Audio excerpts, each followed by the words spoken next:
প্রতিটা মানুষের জীবনে এমন একটা মানুষ থাকা খুব দরকার, যার কাছে কখনো আপনাকে ছোট হতে হবে না, যে কখনো আপনার আত্মসম্মানকে আঘাত দিয়ে অন্যদের কাছে ছোট করবে না।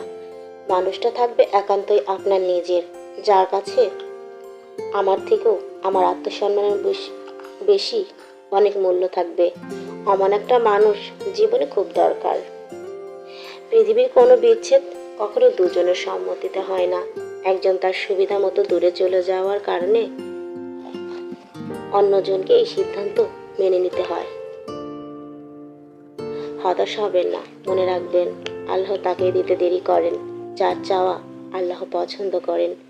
নিজের অবস্থান তৈরি করো, সময়ের কাজ সময়ে শেষ করো, পায়ের নিচের মাটি শক্ত করো, অন্যথায় এই সমাজ তোমাকে মাটিতে পিষিয়ে দিবে।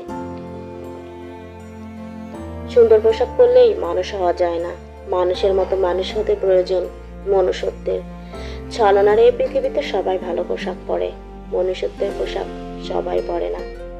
কিছু মানুষ থাকে মাকড়সার মতো, প্রথমে মনে হবে আপনাকে সাহায্য করছে, আশ্রয় দিচ্ছে, পরে দেখা যায় আপনি আসলে আশ্রয় নেননি, জালে আটকেছেন।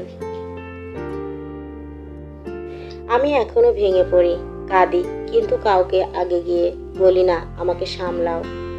নিজের অশ্রু নিজেই মুছি, আবার উঠে দাঁড়াই রবের ভরসায়।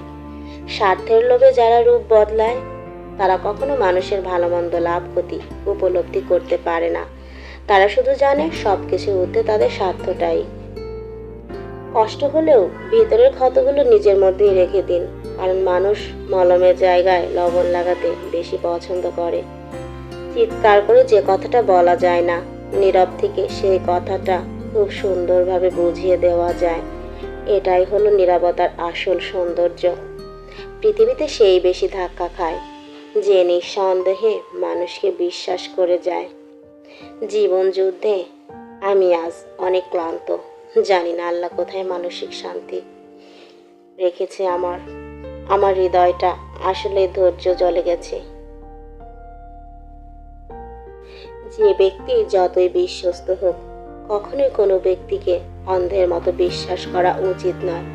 পরিস্থিতির চাপে, স্বার্থের লোভে অতি বিশ্বস্ত মানুষই সবচেয়ে বেশি অধিক বিশ্বাসঘাতকতা করে। ভেঙে পড়াটা জীবন নয়, ভেঙে পড়ার পরে নিজেকে তৈরি করাটা আসল জীবন। জীবনে কিছু কিছু প্রশ্ন থাকে যার উত্তর কখনো মেলে না, কিছু কিছু ভুল থাকে যা কবু শোধরানো যায় না, আর কিছু কিছু কষ্ট থাকে যা কাউকে বলা যায় না।